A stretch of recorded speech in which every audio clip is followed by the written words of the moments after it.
Oi, pessoal. O tratamento conservador da polpa inflamada já é bastante conhecido por todos nós. Mas por que essa modalidade de tratamento, por que esse tipo de abordagem só funciona em pacientes jovens? Bom, então o tratamento convencional da polpa inflamada é a sua remoção total da cavidade pulpar, que é a pulpectomia. É claro que naquelas situações em que a gente não tem mais polpa viva, o que é realizado é o processo de sanificação, já que pós-necrose pulpar eu já não tenho mais tecido pulpar e o que é realizado é a sanificação do sistema de canais radiculares. Mas existem modalidades de tratamentos conservadores da polpa inflamada. Conservadores porque eles se opõem a um tratamento radical, que é a remoção total do tecido pulpar. E eles podem ser resumidos, né, essas modalidades, essas três modalidades podem ser resumidas aqui nessas três, que são a proteção pulpar direta, a curetagem pulpar e a pulpotomia. Então, a proteção pulpar direta, ela normalmente ocorre naquelas situações clínicas em que houve a exposição acidental do tecido pulpar, né? Normalmente durante a remoção do tecido cariado profundo. Então, nessa radiografia inicial desse dente 37, a gente pode perceber uma proximidade muito grande aqui desse tecido cariado, né? dessa lesão de cárie, com o corno pulpar mesial. Então, é uma situação em que já havia, né, um risco, já se previa um certo risco de exposição acidental da pulpa.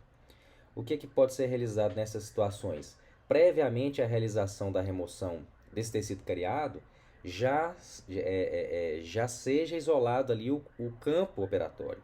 Então, o isolamento absoluto do campo operatório previamente à remoção desse tecido é uma segurança a mais para que não haja contaminação do tecido pulpar caso ele seja exposto acidentalmente. Então, como que é realizado o procedimento? Após a remoção do tecido cariado, nesse dente em questão, que a gente está usando de exemplo, ocorreu a exposição acidental do tecido pulpar. Então, essa microexposição do tecido pulpar, ela, em pacientes jovens, é claro, ela pode ser tratada de maneira conservadora. A proteção pulpar direta é uma dessas modalidades. Como que é realizado, então, o procedimento? É aplicado diretamente sobre o tecido pulpar exposto o hidróxido de cálcio. Nesse caso, uma pasta de hidróxido de cálcio PA, pró-análise, puro. Então foi feito, manipulado uma pasta, né, de hidróxido de cálcio PA e soro, aplicado diretamente sobre o tecido. Posteriormente, aplicação do cimento de hidróxido de cálcio. E sobre essa proteção direta que foi realizada, a restauração. Então, nesse caso, foi realizado um forramento ali, na verdade, uma restauração em cimento de ionômero de vidro e posteriormente uma restauração em resina.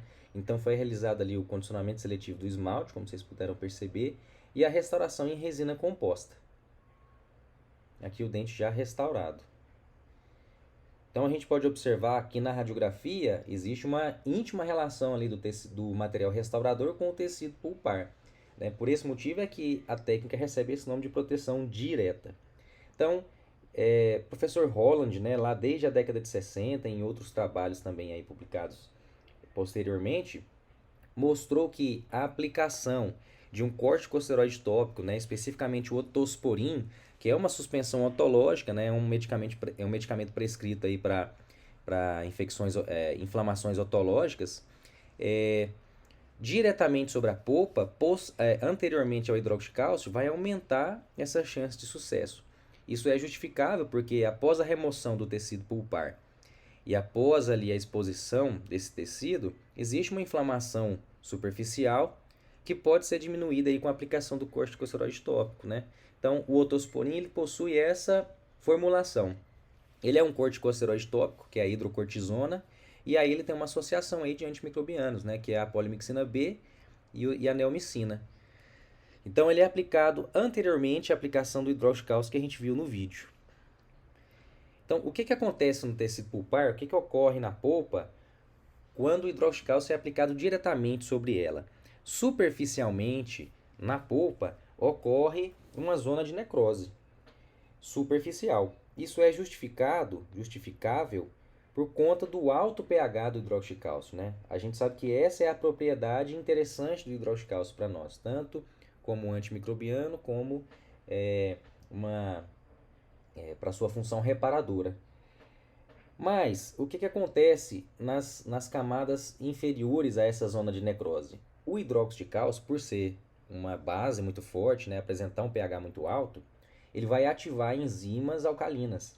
A principal delas, uma das mais importantes, é a fosfatase alcalina.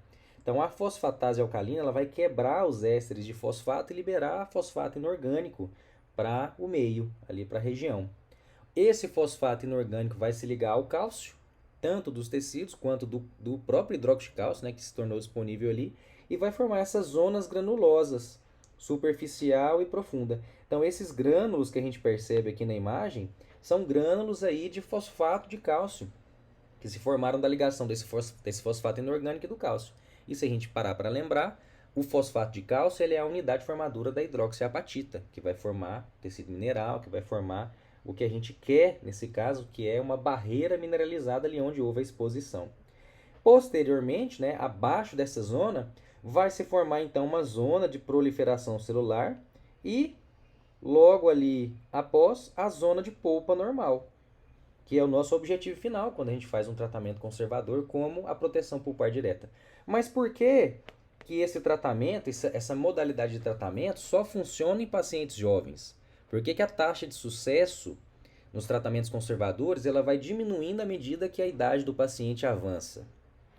Por conta desse fator que vai estar aqui oculto, que é a necessidade da presença de células mesenquimais indiferenciadas, que são células, como o próprio nome diz, indiferenciadas, são células tronco. Então, os pacientes, né, mais jovens, crianças, início da adolescência, são pacientes, né, em que os dentes possuem uma história clínica ali favorável para a presença das células mesenquimais indiferenciadas.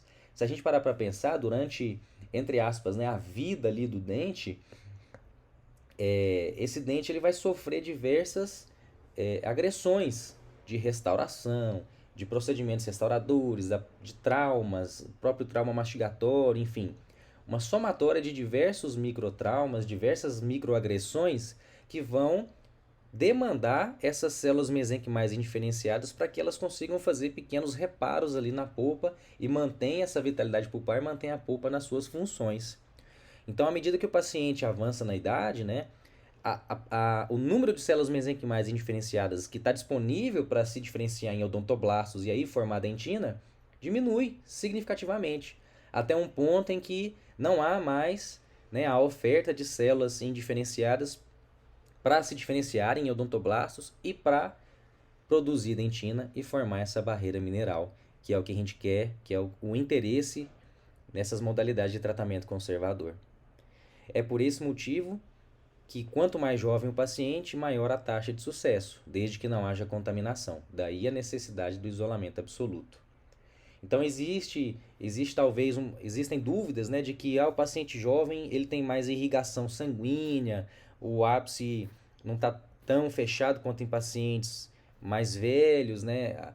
O tamanho da cavidade pulpar contribui, mas na verdade o fator determinante é a presença de células mesenquimais indiferenciadas. Isso tanto para proteção pulpar direta, quanto para a curetagem pulpar, que envolve a remoção parcial dessa polpa, quanto para a pulpotomia, que envolve a remoção da polpa coronária.